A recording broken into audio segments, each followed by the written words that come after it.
ابو بکر کی طرح عمر بھی ابتدا میں اسلام قبول کرنے والوں میں سے تھے۔ انہوں نے مکہ میں ہجرت سے پہلے نبی صلی اللہ علیہ وآلہ وسلم کے ہاتھ پر اسلام قبول کیا تھا، اور مدینہ میں تمام بڑے واقعات اور لڑائیوں میں آپ صلی اللہ علیہ وآلہ وسلم کے ساتھ رہے تھے۔ اسی لیے مسلم ریاست کی قیادت کرنے کے لیے ان کی اسناد پر کوئی شک نہیں کیا جا سکتا تھا۔ ہسٹری آف اسلام کی دوسری قسط میں آپ سب کو خوش آمدید۔ میں ہوں عمار چودھری۔ ناظرین گرامی، اپنی آج کی اس ویڈیو میں ہم آپ کو عمر بن خطاب کے 10 سالہ دور خلافت کے بارے میں بتائیں گے کہ کیسے اسلامی ریاست ایک جزیرہ نما عرب سے نکل کر دنیا کی سپر پاور بن کر ابھری۔ تو آئیں اپنی ویڈیو کا آغاز کرتے ہیں۔ عمر کو وہ چیلنجز درپیش نہ تھے جو کہ ابو بکر کو خلافت کے منصب پر بیٹھنے کے بعد پیش آئے، یعنی کہ مرتدین زکوٰۃ اور جھوٹے نبیوں کے دعوے دار اب باقی نہیں تھے، کیونکہ تمام کے تمام عرب ان کی قیادت کے جھنڈے تلے متحد تھے، تو اب معاشرے کو سدھارنے میں کوئی دقت باقی نہ رہ سکتی تھی۔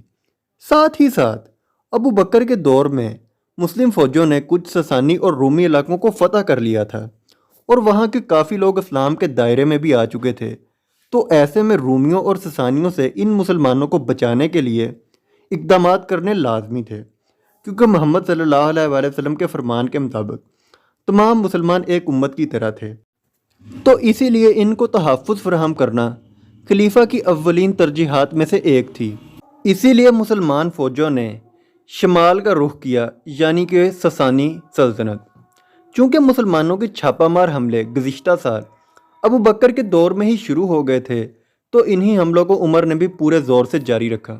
تاریخ دان ان چھاپہ مار حملوں کی کامیابیوں کی ایک وجہ رومی اور فارسی فوجوں کے درمیان 603 عیسوی سے لے کر 628 تک کی لڑی جانے والی جنگیں بھی بتاتے ہیں، جنہوں نے دو سامراجی طاقتوں کو کمزور کر دیا تھا، اور بدلے میں عرب کے مسلمان ان کے مقابلے طاقتور ہو گئے تھے۔ اسی لیے ایران اور شام کی سرزمینیں مسلمانوں کے کنٹرول میں آنے کو تیار تھیں، تو صرف دیر تھی تو ایک بڑے اور منظم حملے کی۔ مزید آگے بڑھنے سے پہلے یہاں آپ کو ایک بات بتاتے چلیں، مسلمانوں کی یہ جنگیں دوسری طاقتوں کی جنگوں کی طرح نہیں تھیں، بلکہ اس کے برعکس مسلمان فوجوں کا مقصد صرف الہی پیغام کو ان سرزمینوں تک پہنچا کر انصاف قائم کرنا تھا۔ سن 633 عیسوی میں شام اور ایران کی طرف بیک وقت فوجیں بھیجی گئیں۔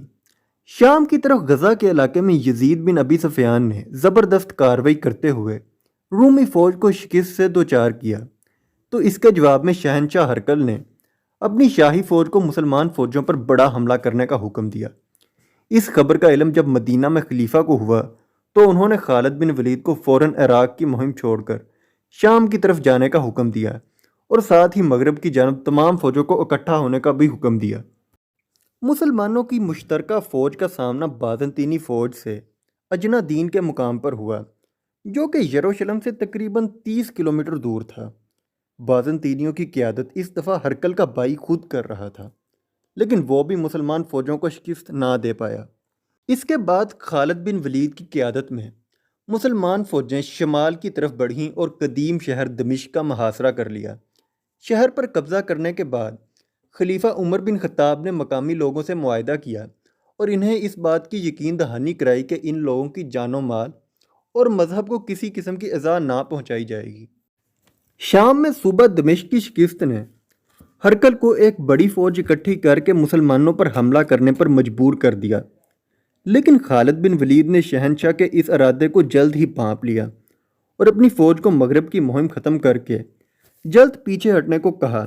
دراصل اس کی ایک وجہ تھی، کیونکہ خالد جانتے تھے کہ ہرقل کی بڑی فوج کا مقابلہ ان کے چھاپہ مار دستے نہیں کر سکتے، تو اس لیے تمام مسلمان فوج اردن اور شام کے درمیان ایک میدان یرموک میں اکٹھی ہو گئی، اور وہیں پھر بازنطینیوں سے ایک فیصلہ کن جنگ ہوئی۔ تاریخ دانوں کے مطابق یرموک کے میدان پر یہ صدی کی سب سے بڑی جنگ لڑی گئی تھی۔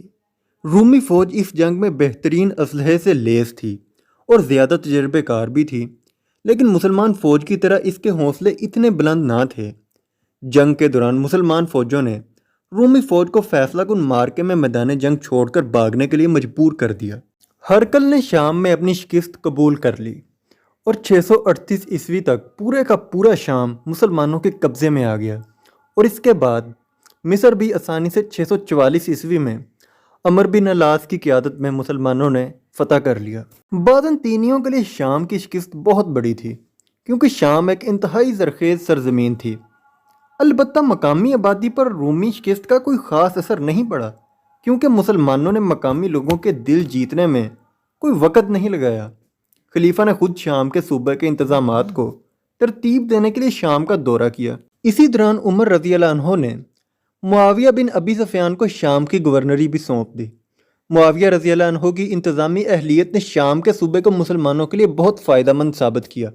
سال 637 میں عمر بن خطاب نے یروشلم کا دورہ کیا اور وہاں کے عیسائیوں نے خود شہر کی چابیاں عمر بن خطاب کے حوالے کیں۔ یروشلم میں داخلے کے بعد عمر بن خطاب نے ایک معاہدہ یہودیوں کے ساتھ بھی کیا۔ یہودیوں کو مذہبی مقامات پر جانے کے لیے اجازت دے دی۔ تقریباً 500 سال بعد پہلی مرتبہ یہودیوں نے یروشلم کا دورہ کیا، لیکن وہاں آباد ہونے کی اجازت عمر بن خطاب نے یہودیوں کو نہیں دی تھی۔ شام کی فتح کے بعد خلیفہ نے ایران کی طرف توجہ مبذول کر لی، جسے خالد کے جانے کے بعد سے تقریباً نظر انداز کیا گیا تھا۔ چنانچہ خلیفہ نے ایران پر ایک فیصلہ کن حملہ کرنے کا فیصلہ کیا۔ اس دفعہ فوج کا سالار سعد بن ابی وقاص رضی اللہ عنہ کو نامزد کیا گیا۔ مسلمان فوجیں قادسیہ کے میدان میں ساسانی فوج سے ٹکرائیں۔ ایک خونریز جنگ میں مسلمانوں نے بالآخر ساسانی فوج کو شکست دے دی اور اس فتح کے بعد دوبارہ کبھی ساسانی فوج مسلمانوں سے ٹکرانے کے قابل نہ رہی۔ اس کے بعد مسلمانوں نے پورے ایران پر اپنا کنٹرول قائم کر لیا۔ نبی اکرم صلی اللہ علیہ وآلہ وسلم کے وصال کے چند سالوں میں ہی مسلمانوں نے 2 بڑی سپر پاورز کو گھٹنوں کے بل آنے پر مجبور کر دیا۔ مسلم دنیا کے خلیفہ کے طور پر 10 سال کے دوران عمر بن خطاب رضی اللہ عنہ نے نوجوان مسلم ریاست کو صحرا میں قائم چھاپہ مار معاشرے سے ایک علاقائی طاقت تک پہنچایا۔ سماجی استحکام کے ساتھ یہ تیز رفتار توسیع ان کی ایک منتظم اور رہنما کے طور پر ناقابل یقین صلاحیتوں کا ثبوت ہے، اور اس طرح وہ اسلامی تاریخ کے کامیاب ترین حکمرانوں میں سے ایک کے طور پر مانے جاتے ہیں۔ سن 644 عیسوی میں اچانک ان کی حکومت کا خاتمہ ہو گیا جب مدینہ میں ایک فارسی غلام ابو لولو فروز نے حضرت عمر بن خطاب رضی اللہ عنہ کو شہید کر دیا۔